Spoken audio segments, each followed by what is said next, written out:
क्या चीज अवॉइड करके एसीएल और मेनिस्कस सर्जरी को सक्सेसफुल बना सकते। बहुत सारे लोग ऐसे हैं जो ये सोचते हैं कि आफ्टर एसीएल और मेनिस्कस सर्जरी के बाद हम रिहैब नहीं लेंगे, एक्सरसाइज नहीं करेंगे तो ये ऑटोमेटिक हील हो जाएगा, पर ऐसा नहीं है, आपको रिहैब लेना पड़ेगा। बहुत सारे लोग ऐसे भी हैं कि आफ्टर एसीएल सर्जरी और मेनिस्कस सर्जरी के बाद ये सोचते हैं कि बेड रेस्ट करूंगा तो खुद से हील हो जाएगा, मसल मास खुद से बन जाएंगे रेस्ट करने पर ऐसा नहीं है। आपको प्रॉपर डाइट लेनी पड़ती है, आपको एक्सरसाइज करनी पड़ती है। एसीएल और मेनिस्कस सर्जरी के बाद आपको बेंडिंग करनी पड़ती है। अगर आप बेंडिंग नहीं करते हो तो घुटना स्टिफ हो जाता है। बट बहुत लोग ऐसे सोचते हैं कि टाके कट जाएंगे, हील हो जाएगा तो ऑटोमेटिक घुटना मुड़ जाएगा, पर ये ऐसा कुछ नहीं है। ऐसा खुद से बेंड नहीं होता है, आपको करना पड़ेगा, धीरे धीरे इनिशिएट करना पड़ेगा बेंडिंग लाने में। और अगर बेंडिंग नहीं लाते हो तो आपका घुटना जो है वो जाम हो जाएगा। नेक्स्ट क्वेश्चन ये आता है पेशेंट के माइंड में कि अगर हम 6 वीक के बाद वॉकर हटाते हैं, वॉक करते हैं आफ्टर एसीएल और मेनिस्कस सर्जरी, तो क्या हम स्टिक लेके वॉक कर सकते हैं? तो उसका ये आंसर है कि अगर आप स्टिक लेके लॉन्ग टाइम तक वॉक कर रहे हो तो ये एक हैबिट बन जाएगा।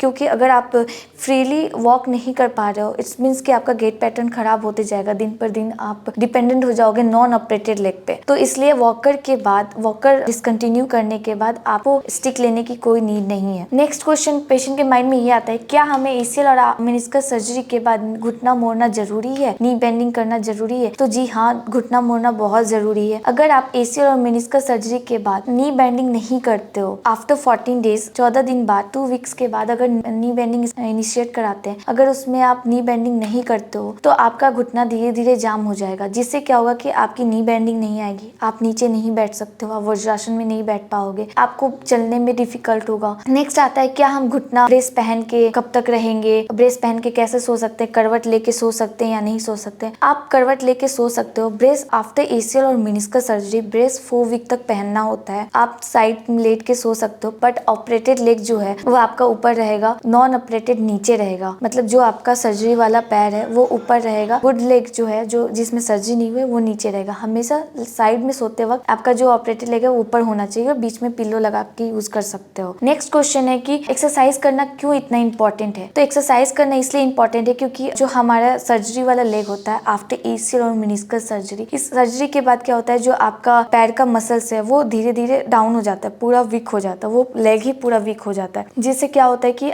स्ट्रेंथ नहीं बन पाता, आप उस पर वेट नहीं डाल के अच्छे से चल पाते हो। तो स्ट्रेंथनिंग एक्सरसाइज यानी रिहैब लेने से, फिजियो से कंसल्ट करने से धीरे धीरे जो मसल मास होती है वो स्ट्रॉन्ग होती जाती है और जो नॉर्मल लेग है उसकी तरह दिखने लगता है। अदरवाइज आप कंपेयर करोगे, अगर आपकी सर्जरी हुई है, आप कंपेयर करोगे, जो ऑपरेटेड लेग है वो बहुत पतला दिखता है नॉन ऑपरेटेड के अकॉर्डिंग। तो इसलिए एक्सरसाइज रिहैब लेना बहुत जरूरी है। अगर आपके फिजियो कंसल्ट करते हैं, वो जैसे रिहैब बताते हैं, जैसी एक्सरसाइजेस बताते हैं, आप उनको कंटिन्यू फॉलो करते हो तो आपकी रिकवरी बहुत फास्ट होगी। पेशेंट के माइंड में ये भी आता है कि रिहैब कब तक, एक्सरसाइज कब तक हम कंटिन्यू करें? तो एक्सरसाइज आपको 6 मंथ तक कंटिन्यू करना होता है, उसके बाद आप फिजियो के कंसल्ट में रहना। एक्सरसाइज आपको करनी है क्योंकि बॉडी स्ट्रेंथ और लेग की स्ट्रेंथ के लिए एक्सरसाइज बहुत इंपॉर्टेंट है। आफ्टर 6 मंथ भी आपको एक्सरसाइज करनी है, पर अगर पहले आप जैसे एक्सरसाइज करते थे, कंटिन्यू एक्सरसाइजेस करना। नेक्स्ट उसके बाद जब आपकी रिकवरी पूरी हो जाती है तो आप धीरे धीरे एक्सरसाइजेस अपने अकॉर्डिंग कर सकते हो, जिम जा सकते हो। जिम तो वैसे 2 मंथ्स में स्टार्ट करा देते हैं आफ्टर एसीएल और मेनिस्कस सर्जरी। नेक्स्ट है कि पेशेंट में कॉन्फिडेंस नहीं आता तो उसके लिए आपको बैलेंसिंग एक्सरसाइजेस करनी पड़ती है। बैलेंस एक्सरसाइज में क्या होता है कि जो आपका ऑपरेटेड लेग है उस पर बैलेंस डालोगे,